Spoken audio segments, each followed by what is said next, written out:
At first sight, you wouldn't know how dangerous it is to walk around here. People are friendly, it's peaceful, and there's plenty to eat.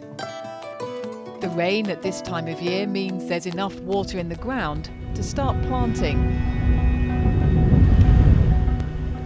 But the rain brings with it a killer, the most dangerous animal in the world, the mosquito. More than 500,000 in Africa will die from malaria every year, most of them children under 5. I have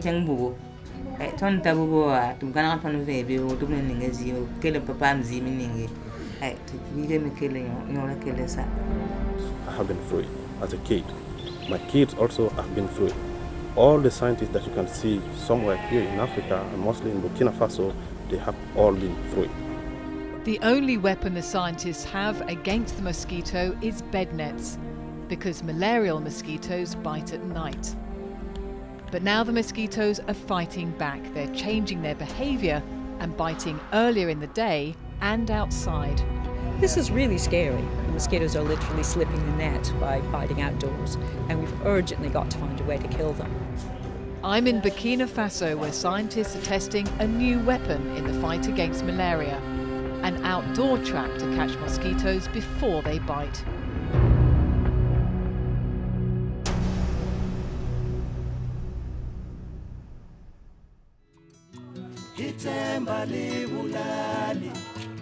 In a small clinic in a village called Samuso, Dr. Diabate and his team are preparing for the rainy season. That's when the mosquitoes start breeding and cases of malaria go up. Old people, children and pregnant women are the most vulnerable to malaria, which can kill in a matter of hours if it isn't treated. Particularly children, how many are affected in this area? Je disais que peut-être qu'on peut avoir beaucoup d'enfants. Maintenant, il y a un cas de suspicion de paludisme. Là, on procède. Dr. Diabate runs his clinic 7 days a week. This is Sunday. He always has patients with malaria and explains the limited medications he has to treat it. The symptoms of malaria are sweating, feeling shaky and a shortness of breath. Even with treatment, it can take several days or even weeks to recover. There is no vaccine. Bed nets are the only weapon doctors have to prevent malaria, as they can stop mosquitoes biting at night. Dr. Diabate tells his patients how to use them and gives them to pregnant women and children for free. Everyone else is advised to buy their own. It's a daily battle against an insect a few millimetres long, and one Dr. Diabate fears he may be losing. À la semaine dernière, qui est la semaine 23, à la semaine 23, je disais que nous avons eu 117 cas de paludisme simple avec 3 cas de paludisme grave. Testing is done by taking a small sample of blood from the finger. Luckily, this little girl's blood result was negative. 10-year-old Solomon wasn't so lucky. Bonjour. Bonjour. Madame, comment ça va? Ça va bien? He's now taking anti-malarial tablets and they seem to be working. But his doctor is worried about his overall health because this is the 3rd time Solomon has had malaria. It's really a very big problem. You will see that it's most of the workload of the health personnel. So during the rainy season, maybe 90% or more than 90% will have malaria.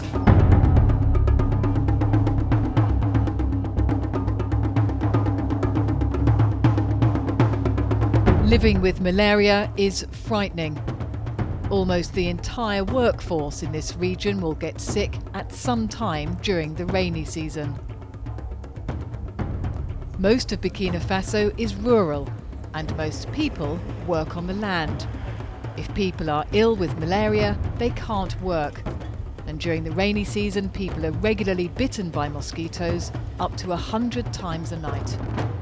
Bed nets have halved the number of deaths from malaria over the past 15 years, and more people than ever are using them. But scientists here are worried. They've found that some mosquitoes are adapting their behaviour and biting people earlier in the evening and outside. To look at mosquitoes' behavior, whatever. Dr. Abdoulaye Diabate has been researching the behaviour of mosquitoes that carry malaria, where they breed, which insecticides are safe to use, and when and where they are biting. He says the change in behaviour is shocking. If you try to collect mosquitoes, hourly, from 6 in the evening to 6 in the morning, you will clearly see that a lot of mosquitoes now are biting outdoor when people are not in bed yet. When you started to find that out, what did you feel?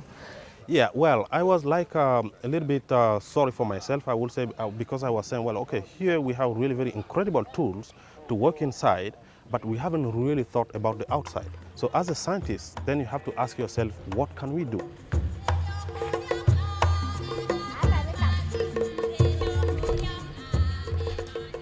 One of the cases that has caused concern is a baby boy called Fatoa, who died after being bitten by a mosquito during the day. I'm here to meet his mother, Awa. Hello. Who told me all her children sleep under a bed net. Fatoa caught malaria after being bitten by a mosquito while he was sitting outside, and a few days later he died.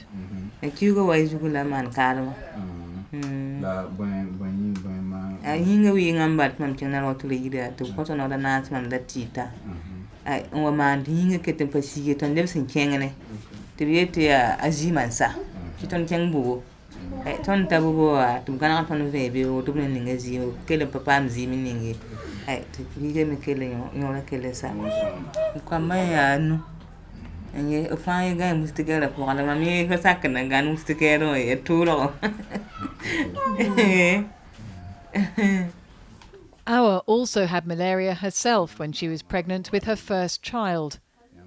When I asked Awa and her family who else had had malaria, all of them raised their hands. And you? Oh dear. Nearly everyone around here has malaria at some time in their lives. And for adults and older children, it's like a very bad case of flu. But treating malaria is no longer enough. Now that scientists know that mosquitoes are biting earlier in the evening, they need to find a way of catching them outside and killing them. Professor Gabriella Gibson has been studying mosquito behaviour and ways to prevent malaria for more than 20 years, and she's worried. If scientists can't find a way to catch mosquitoes outside, malaria could again become pandemic. This is really scary. This means that the mosquitoes are literally slipping the net by biting outdoors, and we've urgently got to find a way to kill them before they bite people. It took us a good 10 years to get this close to reducing malaria. Time's running out. Professor Gibson and her team are working with scientists in Burkina Faso to build a trap to catch mosquitoes before they have a chance to bite people. The leading scientist is Professor Dabire. He's identified a specific type of mosquito that he wants Professor Gibson to work with. So she's taking some mosquito eggs back to the University of Greenwich. To improve our collaboration, you have to take some mosquito eggs here and to go to your laboratory with the egg and to build a colony from which you have to build some trapping system and probably return us for and make sure it's specifically good for the mosquitoes you have here. Yeah. Professor Gibson is building a colony of Anopheles gambi, a breed of mosquito that carries the malaria parasite. She knows they are attracted by the smell of a person, so she's going to design a human-smelling trap. But first she has to feed them by allowing them to bite her. Professor Gibson, known as Gay to her colleagues, is collecting the mosquitoes by sucking them up into a tube, where a gauze prevents them going into her mouth. She then transfers them into a small cage where we can film her giving them their blood meal. She doesn't have malaria, so there's no chance of anyone getting it here. I just have to roll up my sleeves, put my arm in the cage, and the important chemical that comes from us is carbon dioxide.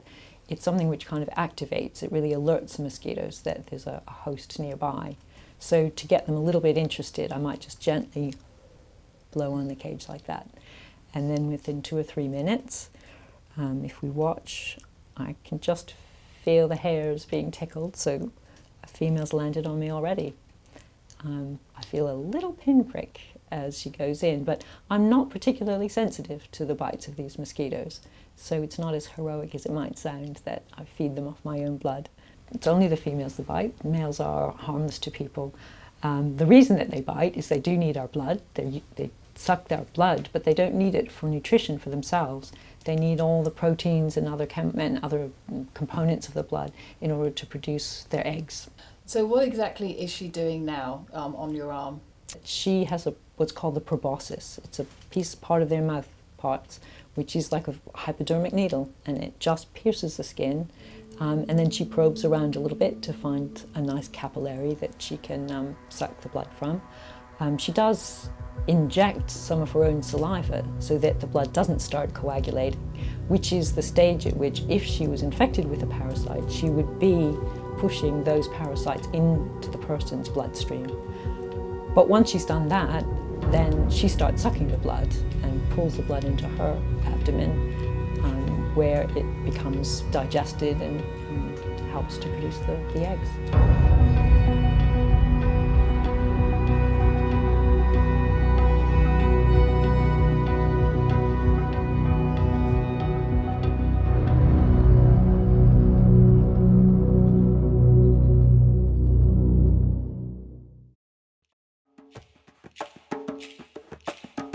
Scientists have established that mosquitoes follow the smell of people to find them and bite them. So they're building a trap using an object that smells like a person, so mosquitoes will land on it and get caught. No artificial smells have worked, so they need to find a way to get real human smell onto the object to make the trap. Gay is standing behind a net in a wind tunnel so the mosquitoes can't get to her, and her odour is blown into this box containing the trap. In this experiment, the trap is a barrel with sticky plastic round it to catch the mosquitoes when they land. Okay, Gay, you ready? Yeah. Okay, lights off. The odour from Gay's body is blown onto it. Then the mosquitoes are released. We really just want to focus on using the smell of a person, so there'll be an odour plume coming from Gay's body composed of skin volatile, so chemicals coming from her skin, carbon dioxide from her breath, and we want to use that smell and stop them before they get all the way to Gay, and see if we can deviate them to land on our sticky trap before they follow her all the way up to her body. The series of experiments in the lab simulate what the mosquito will smell and see in the wild. Fairy lights are the closest thing to the brightness of stars, and squares inside the cage represent objects mosquitoes might see on the ground as they fly towards the odour they are following. The scientists film the mosquitoes as they are flying around and map their behaviour in an animation to see what sort of trap is most attractive to them. They've tried angular shapes, flat objects, should it be big or small. In the end, the object that best fooled the mosquito into thinking it was a person turned out to be round and dark. And the all-important question, of course, are the mosquitoes landing on the trap? Yeah, so in our sticky trap, it's just a barrel that's been painted black and has sticky plastic attached to it. And we can find that actually about 25 to 30% of mosquitoes that will be released in here will actually land on our sticky trap. The next step is to test the trap in the field to see if it's effective enough to act as a decoy and stop mosquitoes biting people.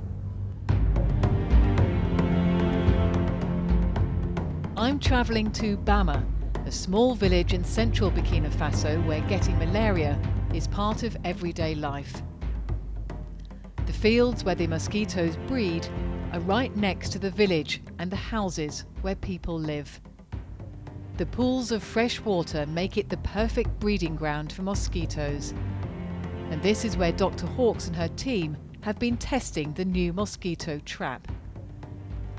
This time, someone inside a tent has their odour sent down a tube to the lure or trap, just like the experiment with the wind tunnel in Greenwich. Okay, so this is the cylinder, and you're putting it down next to the pipe. Exactly. So the odour from the tent, just someone sleeping in the tent, will come down the tube and then surround the trap. And it's the odour that will attract the mosquitoes from distance.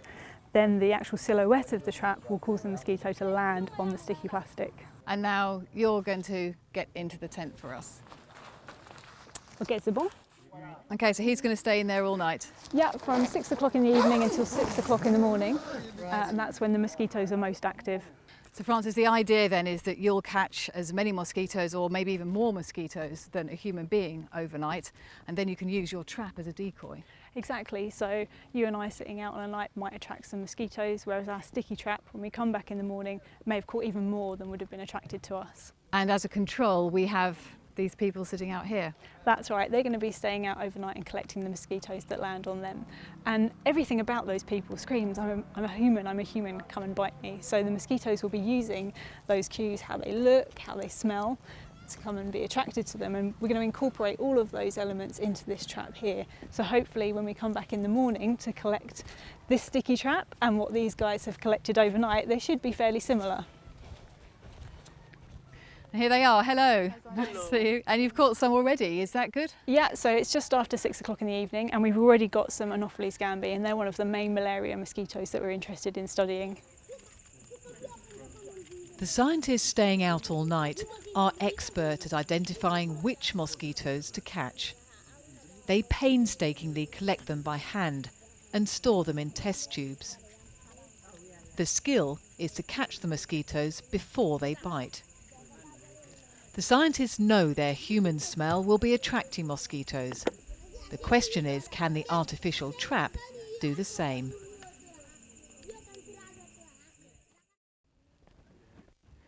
Morning, Francis. Morning, Judy. You're up early, how's it going? Yeah, well, thank you. We've got the sticky trap results and it's performed quite well. We're going to have a look now and see how many Simon managed to catch last night. Okay, so Simon, how many did you get? I have got 10 mosquitoes. 10, and you? And our sticky trap managed to get 15, so at the moment it looks like it's doing a little bit better than Simon managed to do. This is an important breakthrough. It's the first time any scientist in the world has managed to catch mosquitoes outside using a decoy. Now the science needs more testing before the results can be published. Now you've got a catching mechanism, what are you going to do with it? Well, we're using this sticky trap to check that the mosquitoes are actually contacting our trap, but hopefully we'll be able to develop this trap further and begin perhaps incorporating an insecticide or some sort of growth inhibitor that stops mosquitoes from developing further. And Gay, once you have perfected this trap, how are you going to use it? Well, once we're sure that it's really a robust killing trap and it's going to kill the mosquitoes that come and land on it, then it's a matter of optimising it so that it's the best size, the best shape to bring in as many possible mosquitoes. So would each hut have its own trap? That would certainly be a good starting point and get people used to having that trap there and seeing that it actually is catching mosquitoes. There is another twist to this story. Persuading people that malaria is caused by a parasite carried by mosquitoes is a challenge. People here have been living with malaria for decades, and as most people get ill during the rainy season, urban myths are rife. One common belief is that fresh corn gives you malaria, or cooking with corn oil. The fact that malaria is caused by a mosquito biting an infected person and then passing the infection on to others is proving hard to explain. So how difficult is it to persuade people of the dangers of mosquitoes? Yeah, well, okay, people are really aware of malaria, but unfortunately, yearbacks, if you went through the population and then you have this discussion with the population, unfortunately, a lot of them will not make a direct link between mosquitoes and then the disease. So some of them will just even tell you that you can get the malaria from other sources than mosquitoes. The government of Burkina Faso has initiated a publicity campaign, making it clear that malaria is caused by mosquitoes and nothing else. They are also supporting the scientists in getting that message across. But the scientists are now urgently asking for more help. In a recent visit to the testing centre, the Minister for Science and Technology, Dr. Jean-Noël Poda, was shown developments in new insecticides. The scientists also need more support to develop the outside trap. The visit from the Minister is really important for the scientists here. Not only is it a public show of support for the work they're doing, but they also hope it'll bring them more money, government money, for research. D'abord, l'État met un effort sur le personnel. Rassurer le recrutement permanent du jeune personnel pour qu'il y ait la relève, il y ait la continuation. La ressource humaine est très très importante pour que le partenariat nord-sud, sud-sud puisse compléter le reste. Donc l'État fait un effort en matière de ressources humaines. After coming so close to finding an answer to eradicating malaria in the use of the bed net, it's frustrating for scientists that in many ways they're starting all over again. They know more about how the mosquito behaves now, and it looks like they'll find an outside trap that works. But it is increasingly difficult to stay ahead of an insect that is so good at changing its behaviour. And there is a sense of urgency. Scientists both inside and outside Africa know there is no silver bullet. If they are to get rid of the malaria parasite, they have to find a multitude of ways to destroy the mosquito that carries it. So it's really extremely important for us to go beyond the bed net and come with new solutions. And this cannot be done if we don't have a clear understanding of mosquitoes' behavior, so that we can have clear phenotype that will help us to design new intervention and new tools. And how long will it take? I'm hopeful that it will come really sometime soon. If we can really focus also on building up, this capacity in Africa, making sure that the Africans really own the science, that will really help us, to boost the malaria out of Africa.